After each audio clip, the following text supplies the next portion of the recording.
Boa tarde, igreja. Estão vivos aí? Estão bem? Só gente bonita e descolada na igreja, hein? Caramba, aqui se a revista People parar aqui, nós estamos perdidos. Vai pagar para todo mundo. Deus é bom demais. Amém, gente. Glórias a Deus. Deus é bom demais. Amém.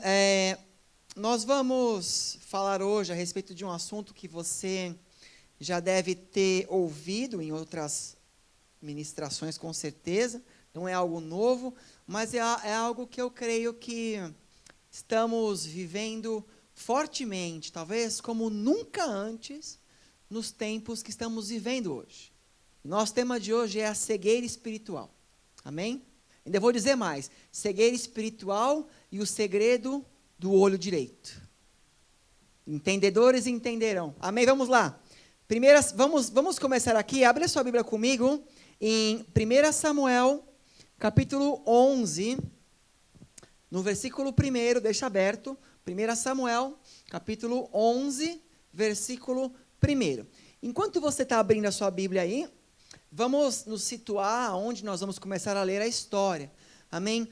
Quando você lê o livro de Samuel, né, então você vai se lembrar que Samuel, ele era um profeta do Senhor, foi o último profeta antes da época dos reis, e Samuel ele foi chamado, né, e Deus, o povo clamou, o povo queria um rei, e Samuel então foi usado por Deus para ungir um rei chamado Saul, foi o primeiro rei de Israel. E Saul ele foi ungido, se eu não me engano, no capítulo anterior a esse, no capítulo 10. E aí conta a história que havia uma cidade naquela região de Israel, pertencente a Israel, chamada Jabes, se eu não me engano. Bom, vamos ler aqui 1 Samuel 11, 1. Diz assim: Então subiu Naás, é assim que está na Bíblia ali? Então subiu Naás, amonita, e sitiou a Jabes Gileade, e disseram todos os homens de Jabes a Naás: faze aliança conosco e te serviremos. Vamos começar aqui. Não sei se você gosta de história bíblica. Se você gosta, hoje é o dia. Hoje eu vou contar bastante coisa para vocês aí. Amém?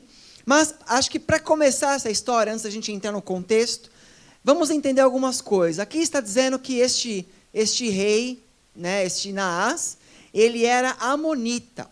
Bom, será que você sabe quem eram, ou talvez ainda hoje, nos dias de hoje, quem eram os amonitas? Bom, os amonitas eles eram irmãos dos povos moabitas. Amonitas e moabitas eles eram povos irmãos da mesma geração, e eles sempre se levantaram contra Israel. Eles sempre foram inimigos de Israel. Agora, da onde surgiu esse povo? De onde eles vieram? Por que eles eram inimigos de Israel?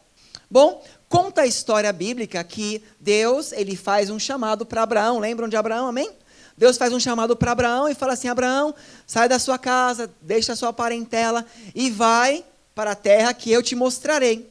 Abraão, então, ele faz isso. Porém, um sobrinho de Abraão, chamado Ló, ele decide acompanhar Abraão no caminhar.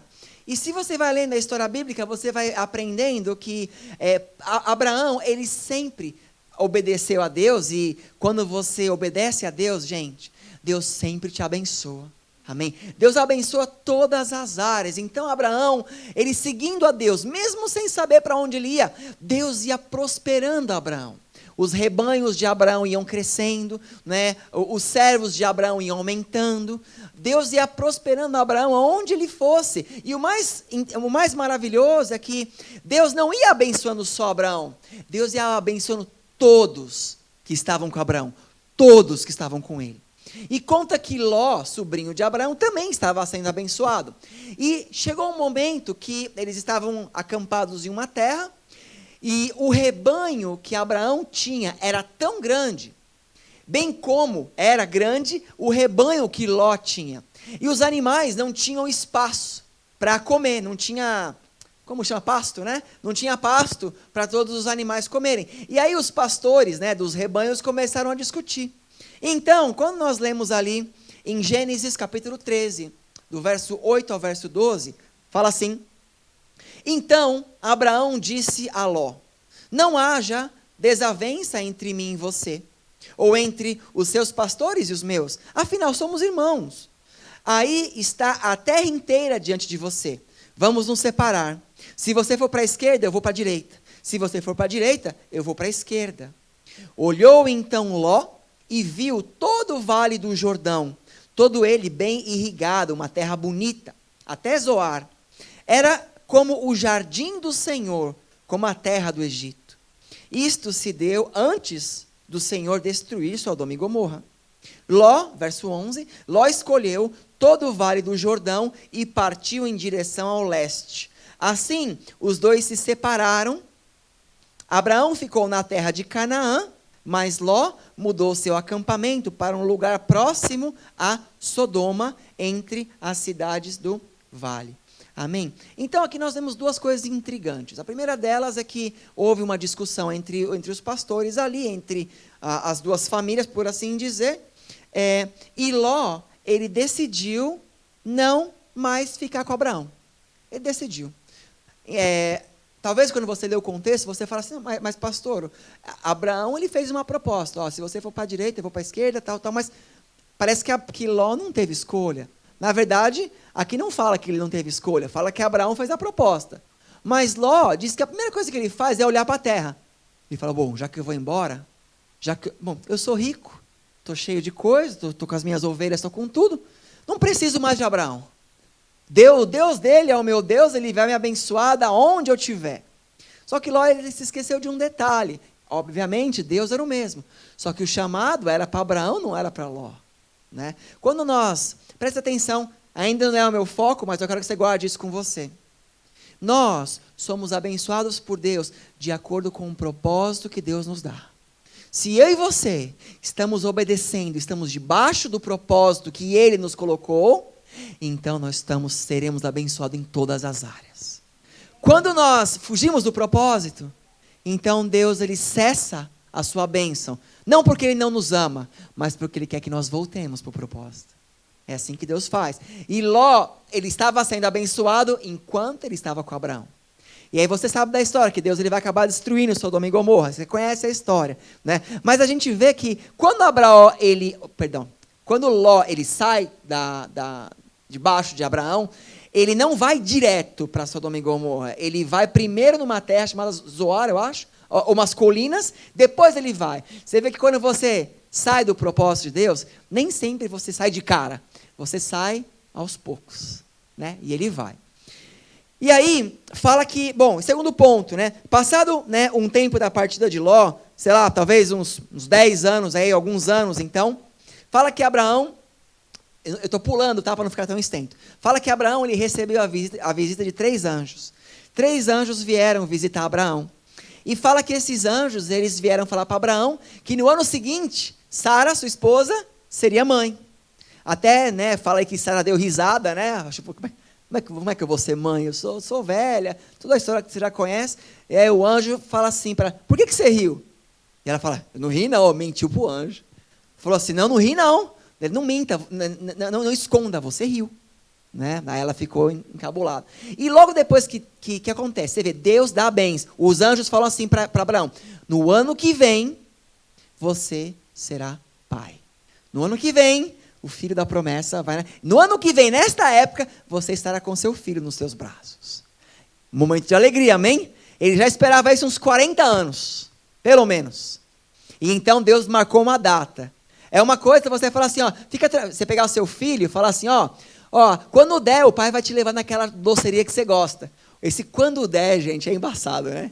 Se quando der, dói o coração, né? Mas quando tem uma data, no sábado nós vamos. Aí marcou no calendário, marcou no coração. Né? Vai ser ali. E foi isso que Deus fez, então daqui a um ano. Era um momento de alegria. Só que na sequência, o anjo ele fala assim, agora eu vou lá para Sodoma e Gomorra, porque os pecados deles subiram até os céus. O que eles estão fazendo é terrível. E eu vou destruir aquela cidade. Abraão teve a bênção, mas no mesmo tempo, ele lembrou que o sobrinho dele estava lá também. Né? Aí, continuando aqui no verso de Gênesis 18, agora vamos pular. Gênesis 18, do 16 ao 24, fala assim. Perdão. Não, desculpa. É isso mesmo. Continua. 16. Fala assim. Quando os homens se levantaram para partir, avistaram lá embaixo Sodoma, e Abraão os acompanhou para se despedir. Verso 17. Então o Senhor disse, esconderei de Abraão o que estou para fazer? Você vê, o anjo deu a bênção, e estava indo embora, eu tinha pulado essa parte, ele deu a bênção, você vai ser pai daqui a 1 ano, e não falou nada, e Abraão foi seguindo. Na hora que os anjos iam embora, Deus se incomodou. Deus, no verso 17, você vê que Deus se incomoda. Deus fala assim, como que eu posso esconder alguma coisa do meu servo? Como que Deus vai esconder de mim e de você as promessas que Ele tem para nós se Ele nos ama? Querido, Deus não vai nos esconder de nada. Eu vou dar um recorte, vou dar uma pausa na minha palavra agora. E eu quero falar algo para vocês. Ficou na moda agora, todo mundo falando de escatologia, é bênção. Todo mundo fala, vendo, final dos tempos, a marca da besta, é a vacina. Cara, isso virou moda, tem gente ganhando dinheiro fazendo isso hoje em dia. E não estou julgando. Mas eu quero te colocar uma palavra de esperança no seu coração. Amém? Deus, você não vai ser obrigado a pôr marca nenhuma, ou fazer nada, sem que antes Deus te avise se aquilo é ou não é.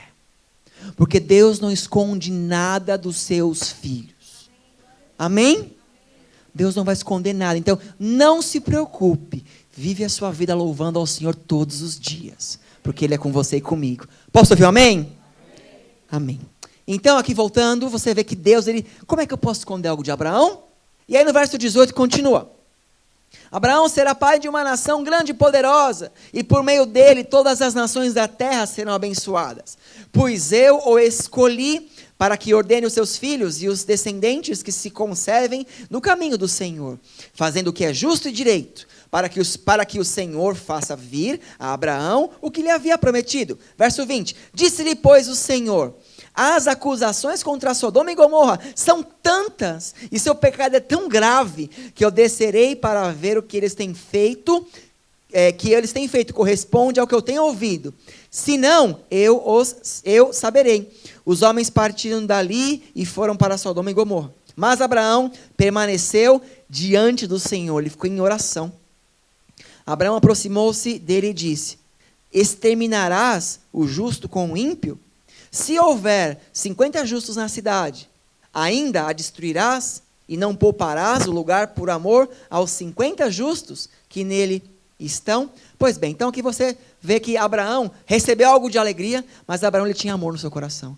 A alegria dele não era completa se ele soubesse que o seu sobrinho ia ser morto. Ele fala assim, Deus, realmente Sodoma e Gomorra é uma cidade ruim, uma cidade difícil. Mas se tiver 50 justos lá, o Senhor vai poupar? Aí Deus fala, não, se tiver 50 eu vou poupar. Aí eu fico pensando, Abraão contando ali. Se tiver uns 10, o Senhor poupa se tiver uns 10? Poupo. Aí Abraão, não tem nem 10. Se tiver 5, o Senhor poupa. Abraão ele começa a barganhar com Deus. A barganhar. Senhor, se tiver... Mas Abraão sabia que não tinha nenhum justo ali. Tirando talvez o que ele julgava, a sua família, né, o seu sobrinho. Mas a palavra diz que Deus, ele sabia quem que era que Abraão queria proteger.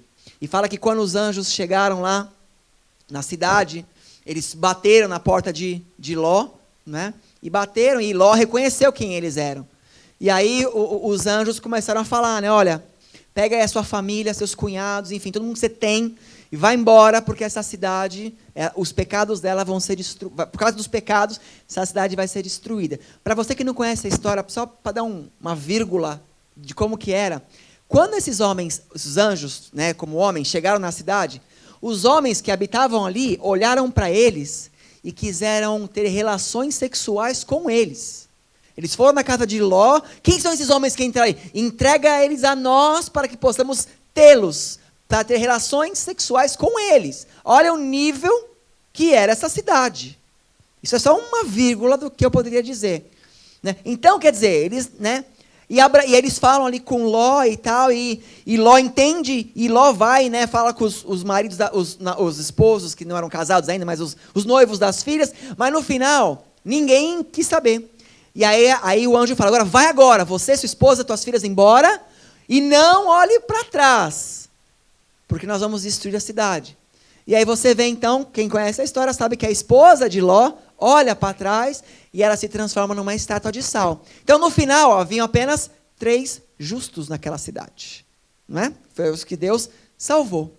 E aí diz então que eles saíram de lá e foram se esconder numa caverna, Ló com as suas filhas. E aí, vamos ler aqui mais um pouquinho, Gênesis 19, do 30 ao 38. Fala assim, Ló partiu de Zoar com as suas 2 filhas e passou a viver nas montanhas, porque tinha medo de permanecer em Zoar. Ele e suas 2 filhas ficaram morando numa caverna.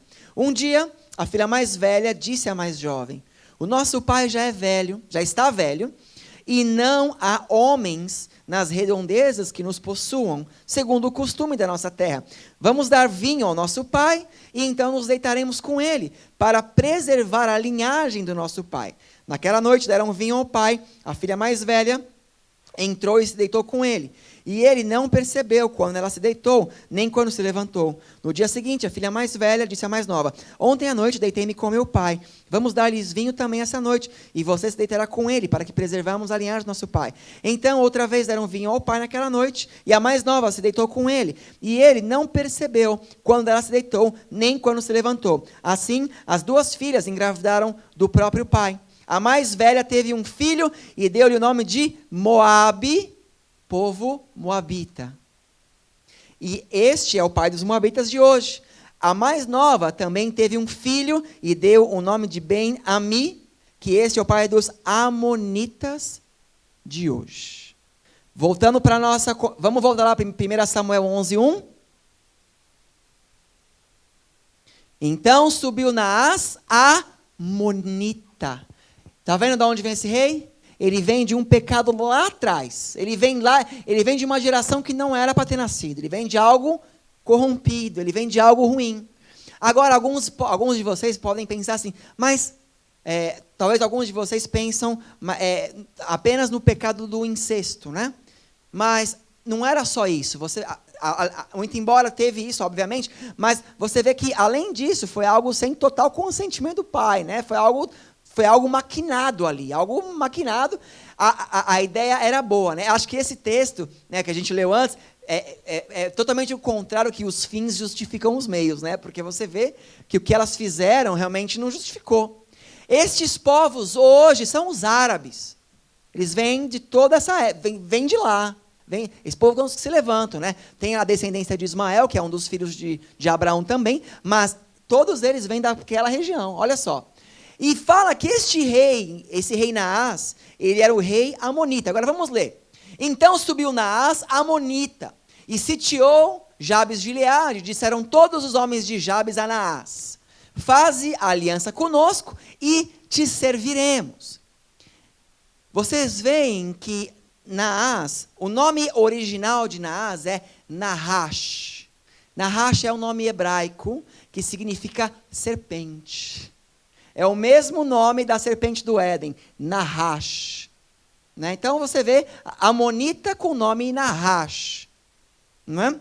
E aparentemente este rei dos amonitas, ele tinha um exército grande, certo? Porque vocês veem, eles sitiam a cidade, quer dizer, eles pegaram o exército, rodearam a cidade, né? Então, sitiar é você bloquear todas as entradas e saídas de uma cidade. Ninguém podia sair, ninguém podia entrar. Quando uma cidade é sitiada, significa que a água vai acabar, o alimento vai acabar, tudo vai acabar. Eles estavam sitiados. E aí você vê que o povo de Jabes de Gileade, eles não tinham esperança de luta. Falaram assim, faz uma aliança comigo. Como assim? Serpente, queremos fazer uma aliança com você. Vamos traduzir? Serpente, cobra, queremos fazer uma aliança com você, porque você parece que é mais forte que nós. Parece que você, Nahash, é maior do que nós. Vamos fazer uma aliança com você. Vamos continuar. Verso 2. Então, Naás disse, com esta condição... Porém, Naás amonita disse, com esta condição, farei uma aliança convosco. Quer dizer, eu vou fazer uma aliança com vocês na seguinte condição. Que todos vós arranquem o olho direito. E assim ponha esta afronta sobre todo Israel. O que ele pediu? eu quero que vocês arranquem o olho direito. Cortem o olho direito fora. Se vocês arrancarem o olho direito, então eu farei uma aliança com vocês. Engraçado, né?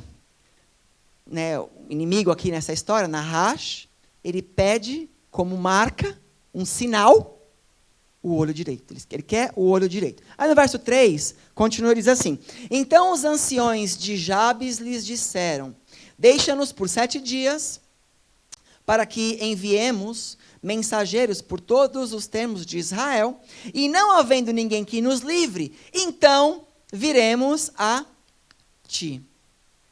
Né? Você vê então que eles pensam ali, me dá 7 dias para pensar, ver se vai ter um salvador, senão nós vamos fazer uma aliança contigo. Você vê que Naas, ele não pediu assim, ele falou assim: não, eu não vou matar vocês, não preciso matar vocês, mas faz o seguinte, tira o olho direito, que então eu faço aliança com vocês. Quer dizer, coloca uma marca significando que você está derrotado. Põe uma marca em você aí, isso vai mostrar que você está derrotado, e eu sou seu Senhor. E eu acho engraçado, por que ele pede o olho direito? Por que o olho direito está na palavra? Zacarias, capítulo 11, verso 17. Hoje está aprendendo bastante, hein? Bíblia Hollywood, gente, vai aprendendo aí. Zacarias 11, 17, fala assim: ai do pastor inútil, que abandona o rebanho, a espada cairá sobre o teu braço e sobre o seu olho direito, e o seu braço completamente se secará, e o seu olho direito completamente se escurecerá. Sabe que na tradição judaica, obviamente, né? Na tradição, estou dizendo que posso ouvir amém? A tradição deles, de muitas que eles tinham, era que se uma pessoa não tinha um olho direito, ela era amaldiçoada, ela tinha uma maldição. Era igual a mulher que não poderia gerar filhos, que também era considerada amaldiçoada. Então. Mas o homem que não tinha um olho direito era uma pessoa amaldiçoada. E você vê aqui, nesse capítulo de Zacarias, Deus ele está falando a respeito daqueles pastores, ou aqueles líderes, aquelas pessoas que ensinam a palavra, só que elas ensinam para si mesmos, elas ensinam para ganho próprio, sabe? Essas coisas que curiosamente existe até os dias de hoje. Então você vê que Deus estava assim: você será arrancado o seu olho direito e o seu braço direito. Né? O braço representa a força, e o olho representa a bênção ou a maldição. Olha isso. Você como se fosse um amaldiçoado. Né? É uma coisa curiosa. Então, né, eu não vou pôr nenhuma imagem hoje, mas agora, entendedores entenderão. Talvez você já viu aí um negócio chamado olho de Horus. Você já viu que na nota de $1 tem um olho, numa pirâmide dentro, tem um olho ali. Você já viu artistas cobrindo um olho e tirando foto. Por que será? É muito curioso, é muito coincidência, né? De repente não significa nada, ou de repente significa alguma coisa. Eu não sei, mas preste atenção. Mas o ponto é, aí eu peguei, além disso, eu falei, mas será que o olho direito significa alguma coisa assim? Eu não sou médico, tá bom? Estou longe disso. Né? Quando o Gustavo foi nascer, né, eu estava no parto, falei para o médico, eu vou assistir, porque ela pediu muito que é esposa. Só me avisa quando tiver tudo limpo e já saiu. Que se eu levantar e ver sangue aqui, aí, estava ali, né, orando para nascer, chora logo, porque se eu levantasse, mas o médico foi bonzinho, eu só vi que já estava tudo certão, o Gustavo estava lá bonitão. O Léo também, mas aí o Léo já estava mais preparado, não falei nada, só orei em pensamento e pedi, Senhor, lembra lá quando do Gustavo, não quero ver nada. Eu, para sangue, sou zoado. Então é o seguinte, né? Você vê, aí eu peguei e fui dar uma olhada, né? Então o que eu vou falar não sou eu, Rodrigo, mas eu vou ler o que os médicos eles falam a respeito do olho direito. Fala que o olho direito ele está associado à parte esquerda do cérebro e o olho esquerdo à parte direita do cérebro. Quando você tem um problema no seu olho direito, diz que a sua parte racional, que fica no lado esquerdo do cérebro, ela começa a ter dificuldades de trabalhar. Então, por exemplo, você pode ter dificuldades com cálculos, pode ter dificuldade com a razão. Você começa a ser influenciado muito pelo seu coração, pelos sentimentos. Se o seu olho é prejudicado, os médicos dizem que então o seu cérebro começa a trabalhar mais com as emoções, muito mais com as emoções do que com as razões. Né? E eu acho isso muito, muito curioso, Porque a palavra de Deus diz assim, em Jeremias capítulo 17, do 9 ao 10, fala assim: enganoso é o coração, mais do que todas as coisas, e perverso. Quem o conhecerá? Eu, o Senhor, esquadrinho o coração e provo os rins, e isto para dar a cada um segundo os seus caminhos e segundo o fruto das ações. Eu não vou entrar no mérito, mas só por conhecimento, o rim significa caráter, tá bom? Não vou explicar porquê, mas confia em mim, o rim tem a ver com caráter. Agora, o coração, você vê, Deus esquadrinha o coração. Ele fala assim, o coração é enganoso, porque o coração ele vai de acordo com o seu sentimento. Quem nunca se apaixonou e achou que aquela pessoa era a pessoa certa? Não é assim? Quem nunca viu o negócio, vou comprar, sentiu, é isso aqui, aí comprou, falou, nossa, isso aqui é muito zoado, perdi meu dinheiro. Vou comprar essa casa, nossa, é um bairro da hora. Aí atrás tem uma favela bonitona ali, né? Você nem tinha visto, porque o coração é daquele negócio. Mas esse versículo está dizendo assim, que Deus, o enganoso é o coração, mas Deus esquadrinha, Ele dimensiona, Ele te põe no lugar certo. Mas entenda, então, quer dizer, então aqui, você vê que parece que tem a ver, certo? Não é, gente, nada na Bíblia está na Bíblia por acaso, posso ouvir amém? Tudo que está na Bíblia tem um porquê, existe um motivo. Então você vê o inimigo, ele tá, na hash, serpente em hebraico, está pedindo assim, eu quero o seu olho. Quer dizer, eu quero que você se transforme num amaldiçoado, é isso que eu quero. É isso que para mim é o que vale a pena. Ele quer te cegar. O inimigo, ele quer nos cegar. Bom, eu falei o segredo do olho direito, agora vamos rápido. Estou falando de cegueira espiritual, amém? O inimigo, ele quer te cegar. Ele quer que nós não enxerguemos as coisas que ele faz ou como ele caminha. Ele quer que nós coloquemos sobre nós uma nuvem de fumaça e a gente acha que está tudo bem, que é assim mesmo, que as coisas são desta maneira. Às vezes nós começamos a nos contentar em não vir para a igreja e simplesmente estar em casa, em oração. De repente, a gente já não ora mais tanto em casa, não vem na igreja, não ora tanto em casa, e ora uma vez por mês e acha que isso já está bom. E nós vamos sendo roubados. Não, o Senhor sabe, eu tenho trabalhado muito, estou sem tempo de ir para a igreja, estou sem tempo de orar, estou sem tempo de ler a Bíblia, mas o Senhor sabe que eu sou o filho dele, querido, isso é uma enganação maldita. Sabem por quê? Porque quando nós estamos na igreja, quando nós oramos, lemos a palavra, ouvimos um louvor, nós estamos em intimidade com o Pai. E o inimigo quer roubar essa intimidade com o Pai que nós temos. Porque se ele rouba a nossa intimidade com o Pai, nós perdemos o relacionamento, nós perdemos a conexão, então passamos a estar cegos.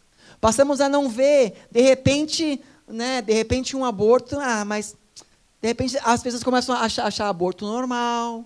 De repente as pessoas começam a achar que divórcio é normal. Começam a achar que alguém que bateu em alguém é normal. Mas é normal, infelizmente é o mundo como está hoje. E a gente vai sendo passivo desse tipo de coisa. Não é à toa, então, que quando nós lemos ali 2 Coríntios, capítulo 4, verso 4, diz assim: nos quais o Deus, com D minúsculo, deste século, cegou os entendimentos dos incrédulos, para que lhes não resplandeça a luz do Evangelho, da glória de Cristo, que é a imagem de Deus. Vocês percebem algumas coisas nesse texto? Eu sei que você já leu isso milhares de vezes, mas vamos no detalhe? Fala assim, primeiro, nos quais o Deus deste século cegou o entendimento de quem? Dos incrédulos. Você percebe que se eu e você passamos a ser cegos, passamos a ser incrédulos. Porque não basta você dizer que você ama a Deus, mas você não pratica o que Ele fala para você praticar. Você não faz o que Ele fala para você fazer. Você não ora como deveria orar. Você não guarda a sua família como deveria guardar.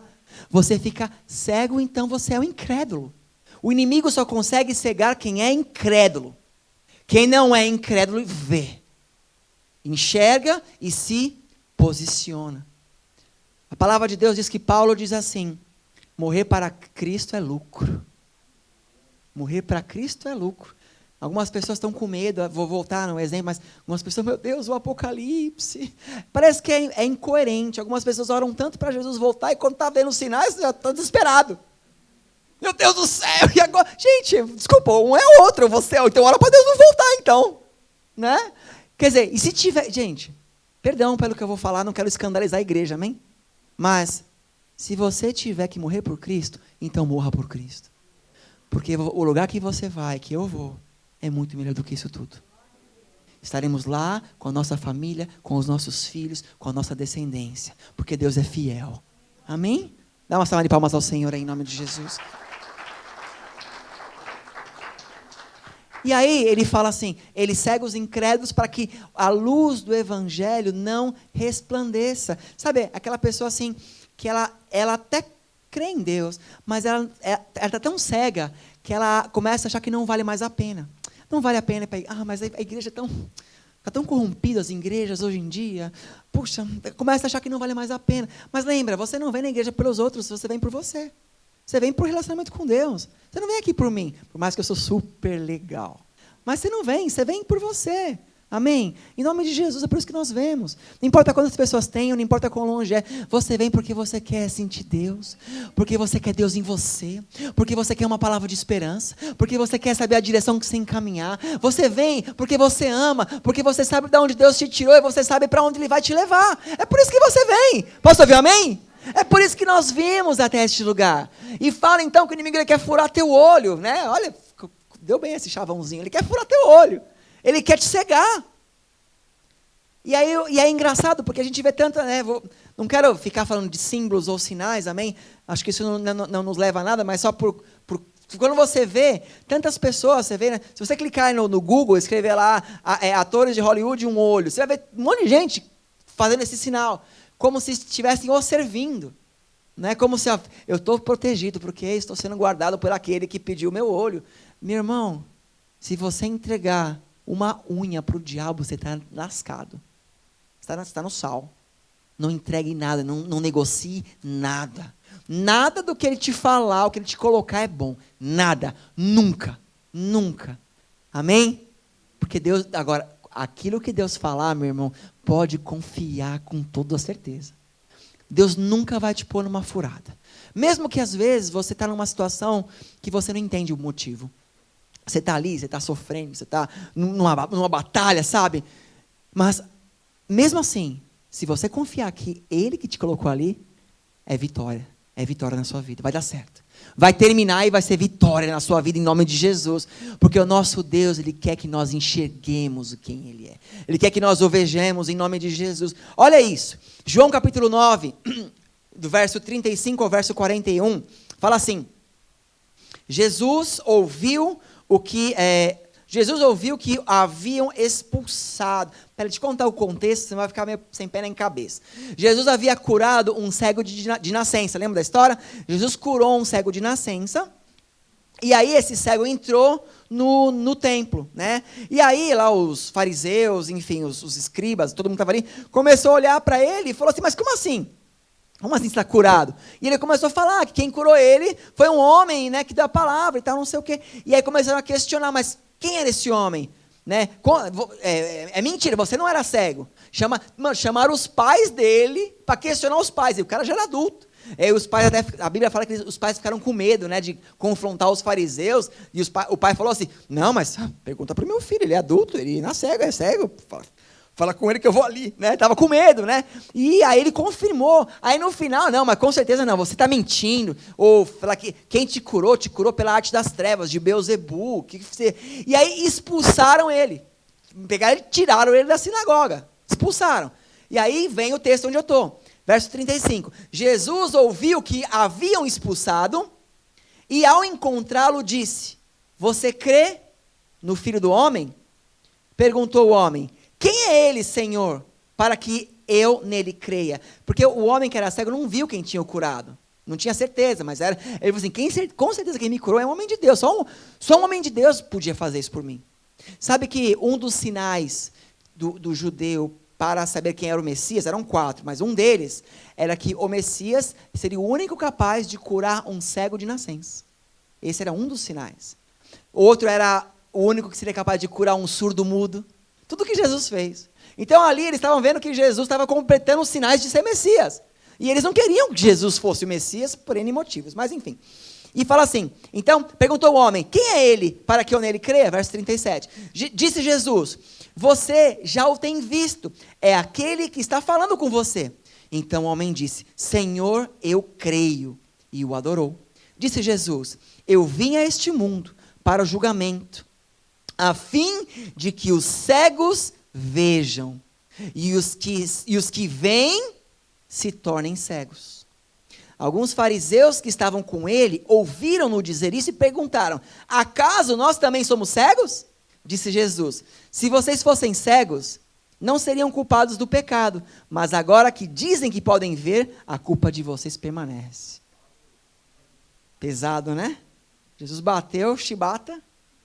Você vê, quer dizer, aquele que acha que sabe, por si só, que é bom, que estudou, esse é mais cego do que qualquer outro. Aí ele fala, agora que você está dizendo que você vê, você é cego. Nós, às vezes, gente, louvado o nome do Senhor porque somos salvos, amém? Louvado o nome do Senhor porque ouvimos o Evangelho, aceitamos a Jesus como nosso Senhor e Salvador e caminhamos com Ele. Louvado seja o nome do Senhor. Porém, que essa bênção imerecida que nós recebemos, que ela não seja um motivo de nos cegar, que ela não seja um motivo de achar que somos melhores do que os outros, que sabemos mais do que os outros, que temos privilégios mais que os outros, porque por acaso foi por isso que o judeu não foi salvo, por se achar melhor. Nós não somos melhores, eu não sou digno, nós não somos dignos de estar aqui, você de estar aí, nós não somos dignos de nada. Agora nós temos que permanecer na visão com Cristo, na visão com o Senhor. Senhor, o que o Senhor quer que eu faça? O Senhor quer que eu faça? Por isso que o Senhor não nos quer cego, e o inimigo te quer cego, não é? Jogar uma bomba de fumaça, darem um pouco, de repente aí, né, alguma coisa boa acontece, aí você está vendo, as coisas estão melhorando e tal, não sei o quê, né? Não seja enganado.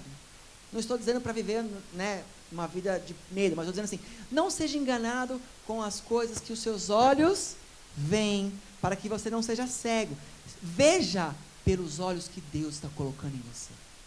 Eu vou ler um texto para você para finalizar, para a gente entender o que eu quis acabar de dizer. No livro de Apocalipse, capítulo 3, do verso 14 ao verso 18, fala assim, e ao anjo da igreja em Laodiceia escreva, estas são as palavras do Amém, a testemunha fiel e verdadeira, o soberano da criação de Deus. Conheço as suas obras, sei que você não é frio e nem quente. Melhor seria que você fosse frio ou quente. É melhor você decidir ou seguir a Deus ou seguir ao diabo. E não dizer que segue a Deus, mas o seu coração pratica as obras do diabo. Olha isso. Ele fala assim, porque você é morno, nem frio nem quente, eu estou a ponto de vomitá-lo da minha boca. Você diz, estou rico, adquiri riquezas e não preciso de nada. É só eu ir na igreja ali, dar aquela oraçãozinha, Senhor, Deus é Pai. E amém, está tudo certo. Aí continua. Não reconhece, porém, que é miserável, digno de compaixão, pobre, cego e está nu. Você está cego e você não tem nada. E ele continua, te dou um conselho. Compre de mim ouro refinado no fogo e você se tornará rico. Compre roupas brancas, que significa santidade, e vista-se para cobrir da sua vergonha nudez. E compre colírio para ungir os seus olhos e poder enxergar.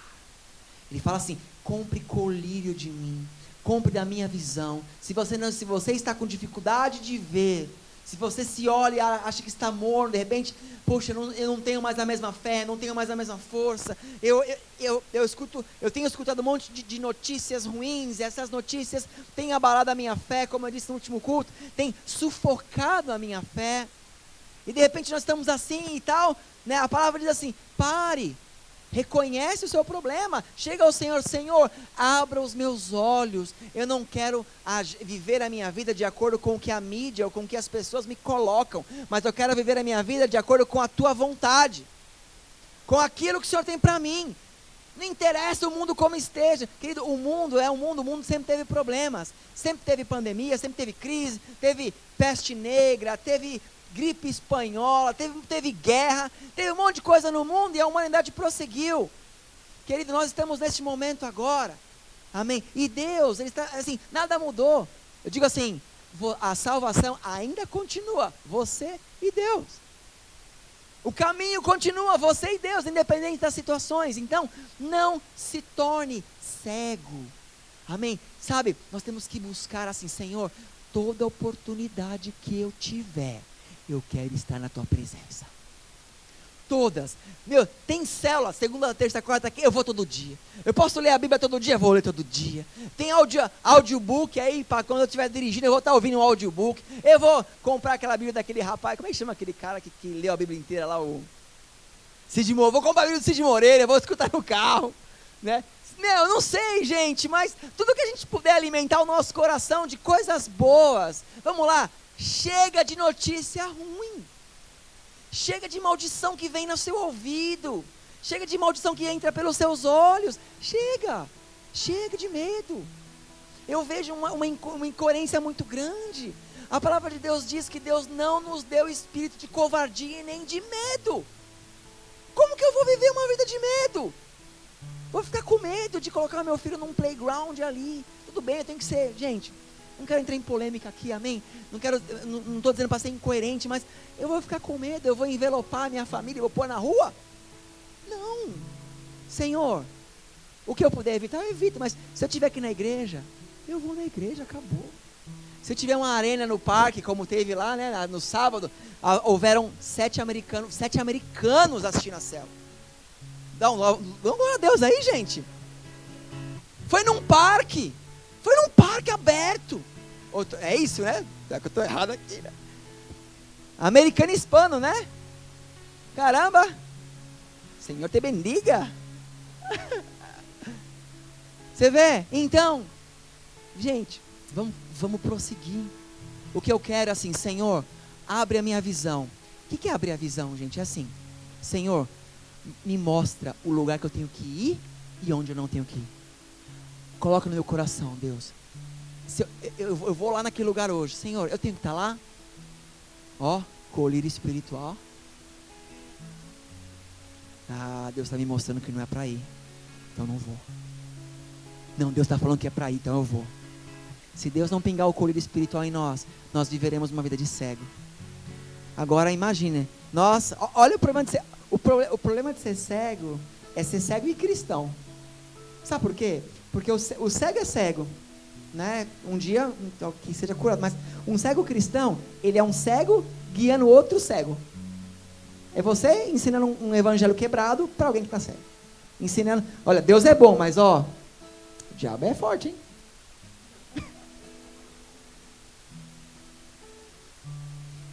É igual nós lemos, né? Nahash, a serpente, falando assim, querido, quase amados, né? Amados, eu sitiei aqui vocês, estou conquistando tudo, porque eu sou Deus de tudo aqui, do mundo, mas eu não quero matar vocês não, vou fazer aliança, põe a marca aí, e me serve, e vocês podem viver felizes para sempre, debaixo dos meus pés. É isso que Nahash oferece, é isso que o diabo oferece. Às vezes alguns vão falar assim, glória a Deus, porque eu não estou vivendo isso. Mas a palavra diz que se nós estamos cegos, somos incrédulos. E meu culto de hoje, querido, é que nós não sejamos cegos. Você não seja cego. Não seja cego com promessas que vêm do mal, mas abra os olhos para o que Deus está te dizendo. Mesmo que o que Deus falar para você vá contra o que todo mundo faz. Não se importe com o que os outros estão fazendo, se importe com o que Deus quer para você.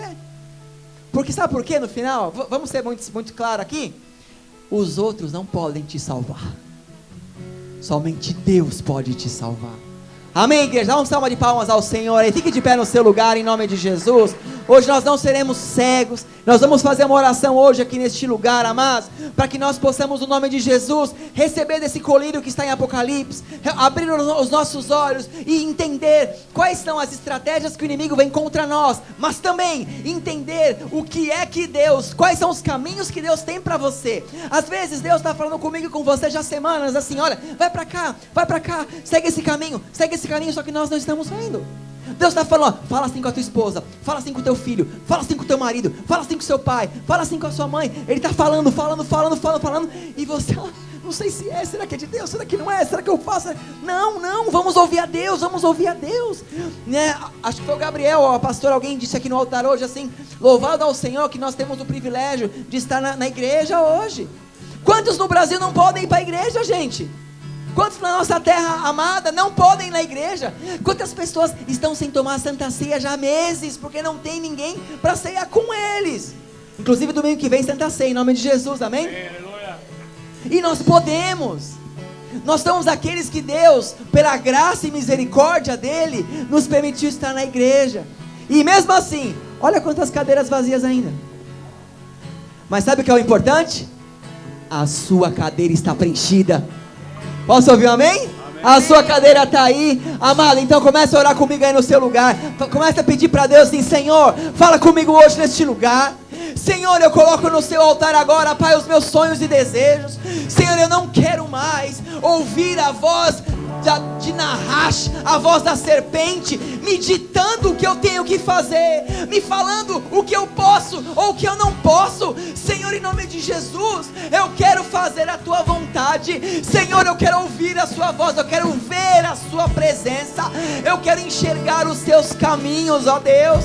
A tua palavra diz, em nome de Jesus, que o servo de Eliseu, ele não conseguia enxergar o exército do Senhor, e o Senhor abriu os olhos dele, e ele viu carruagens de fogo em todo o território.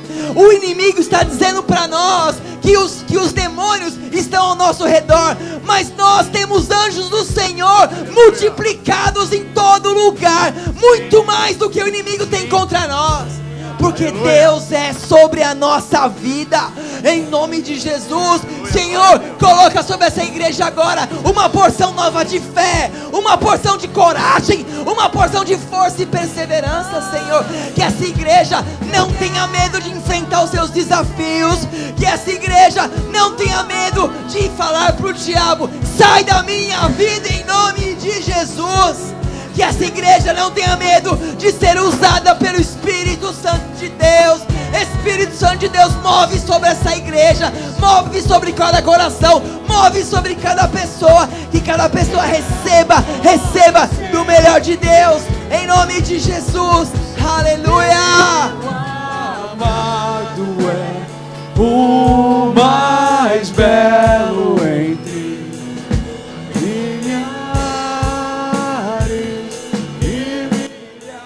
louve de todo o coração. Meu amado é o mais belo entre milhares e milhares. Queridos, tem uma passagem na Bíblia que fala sobre a mulher do fluxo de sangue. Eu estava conversando com o pastor essa semana sobre isso. Eu imagino o que aquela mulher enfrentou, enferma, sangrando continuamente, sem murmurar.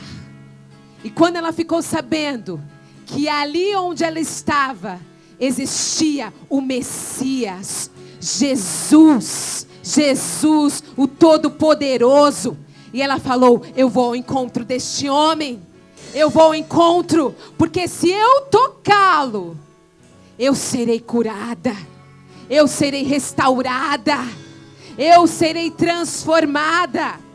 E eu tenho total certeza que aquela mulher não tinha mais escamas nos olhos, porque a convicção que ela foi ao encontro de Jesus, ela tomou posse da tua cura, ela tomou posse da sua salvação, da restauração. E a palavra que foi ministrada hoje neste altar, querido, é para todos nós. o que tem que sair da nossa visão, que tem nos atrapalhado de enxergar o milagre de Deus, de ir ao encontro de Deus e sermos curados e sermos restaurados. Como a palavra de Deus diz, se eu apenas te tocar, eu serei curado, eu serei restaurado. Por isso, igreja, comece agora a visualizar o seu milagre, a sua cura. Comece agora a dizer: Pai, eu não temerei no meio das diversidades. Eu sei quem eu sou, eu sei para onde eu irei e sei aonde Deus quer me levar. Por isso, querido, comece agora a dizer: Pai, usa a minha vida, Pai. Quantos querem tocar no manto de Cristo e saírem daqui curados? Eu quero tocar no manto de Cristo. Se você quer tocar, querido, venha para este altar.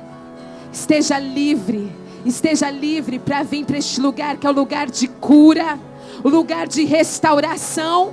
Eu não sei como foi a sua semana, como foram os problemas que você tem enfrentado, mas busque. Fala: Pai, eu quero ser ousado como aquela mulher. Eu quero o teu encontro nesta tarde, nesta noite. Eu quero ser tocado. Que caia dos meus olhos toda cegueira espiritual. Eu renovo a minha aliança no seu altar nesse dia, Pai. Comece a orar, querido. Venha para este altar. Se derrame aos pés do Senhor. Se derrame aos pés da cruz. Não há lugar melhor do que se está, como o pastor disse. Não há lugar melhor do que estar na casa de Deus, aonde Ele tira todo o cansaço, aonde Ele tira todo o peso humano, toda a maldição que foi lançada na sua vida. Comece a orar onde você está, com toda a fé, com toda a autoridade. Comece a dizer: Pai, eu quero sair daqui deste culto curado, transformado, restaurado. Eu não serei o mesmo, Pai. Se eu tiver que gritar nessa rua, eu gritarei. Se eu tiver que parar todos os dias para falar do seu amor ao próximo, eu vou falar. Se eu tiver que evangelizar a minha rua, o meu bairro, esta cidade, este país, eu vou evangelizar. Louve agora, igreja. Comece a orar enquanto o louvor estiver tocando. Você vai orar. Você vai declarar o poder que há no nome de Jesus. Oh, cura, Deus. Cura, Senhor. Traz a restauração. Vai pedindo a sua cura.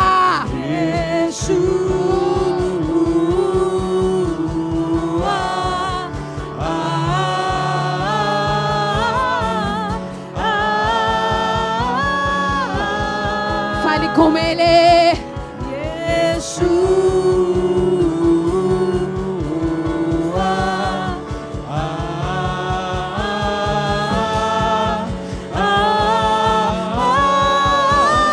Cadeias são quebradas.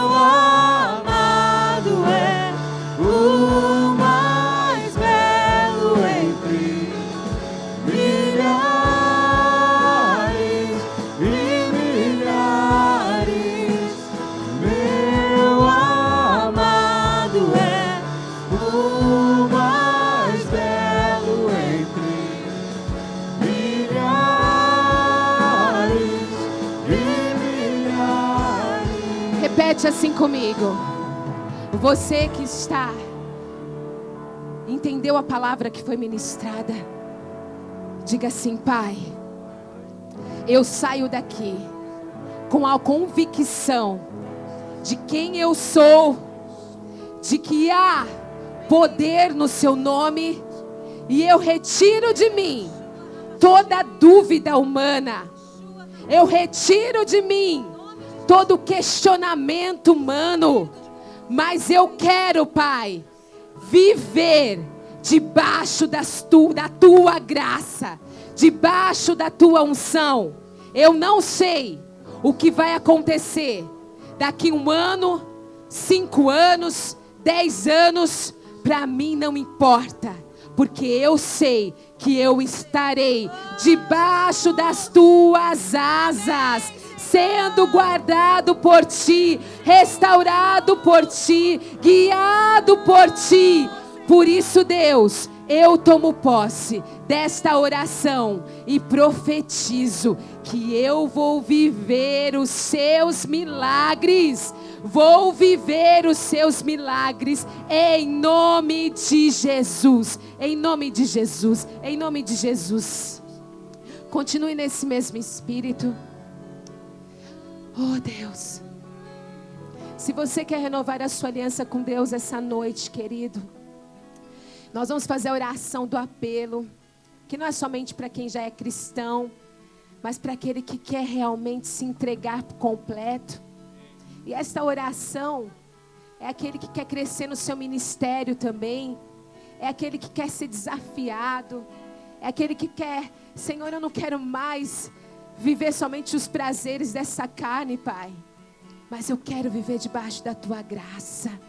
Se você sentir no seu coração, repita comigo assim: Pai, nesta noite, eu me entrego a Ti, entrego, Senhor, a minha vida, tudo aquilo que o Senhor tinha projetado para mim, e eu tinha me desviado do seu propósito, mas neste dia, eu me reconecto de novo contigo, e declaro que eu sou teu, a minha casa é tua, faça morada no meu coração. Eu me entrego para cumprir o teu chamado em Michigan, nos Estados Unidos e por onde o Senhor me enviar. Senhor, que a partir de agora eu não desanime, não murmure, mas esteja cumprindo a sua vontade em minha vida, em nome de Jesus, em nome de Jesus, em nome de Jesus. Em nome de Jesus. Agradeça a Deus, querido. Escute a voz do seu Pai, pois Ele está aqui.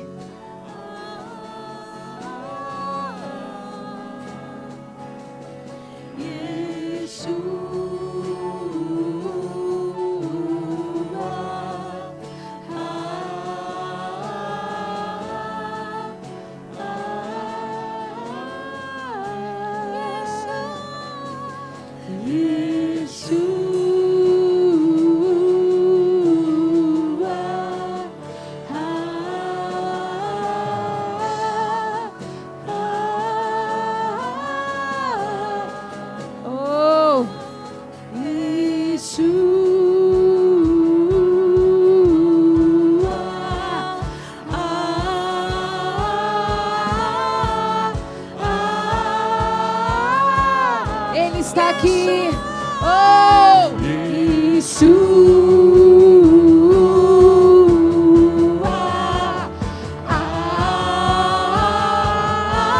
cante para Ele, Yeshua. Levante as suas mãos, igreja, e o adore.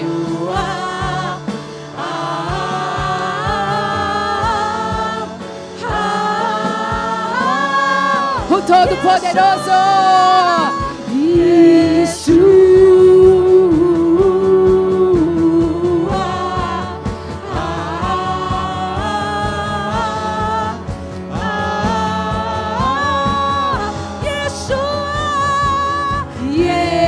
Cante mais alto. Cante com os anjos. Pois há poder, Yeshua,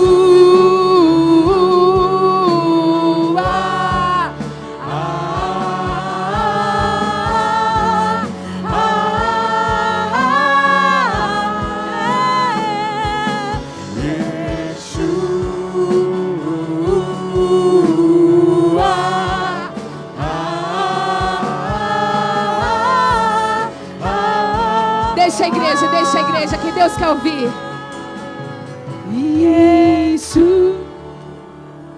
Tem anjos, querido.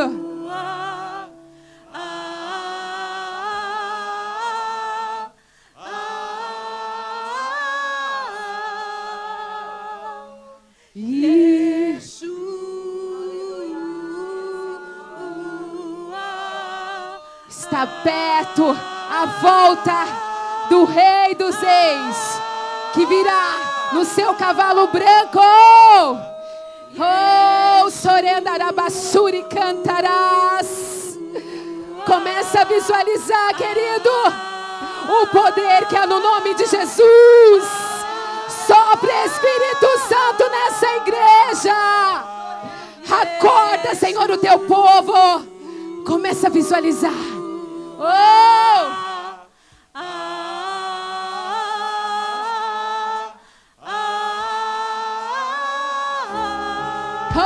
Espírito Santo.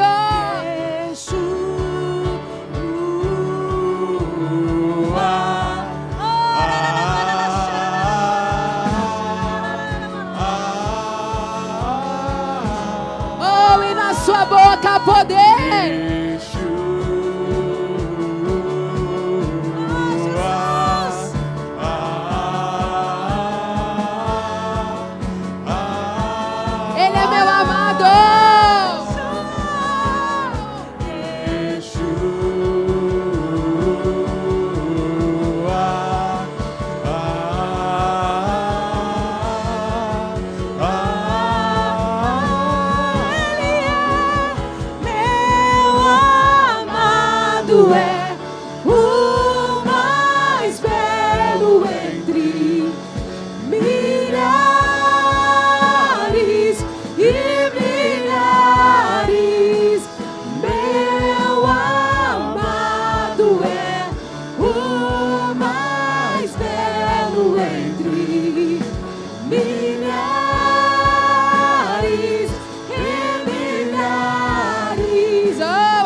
Ele está aqui, igreja, amém?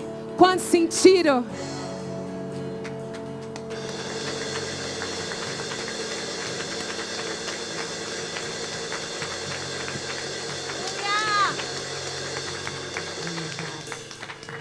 Isso não é nada do que nós vamos viver no céu. Eu não sei. Nós somos loucos, querido, para este mundo. Como diz a palavra, mas somos os loucos que serão salvos. Amém. Que essa semana, querido, Deus continue falando no seu coração. E você vai ganhar mais um louco para Jesus. Porque é isso que nós devemos ter. Este amor é de dentro para fora. E que o sopro do Espírito Santo de Deus continue invadindo a tua história em nome de Jesus.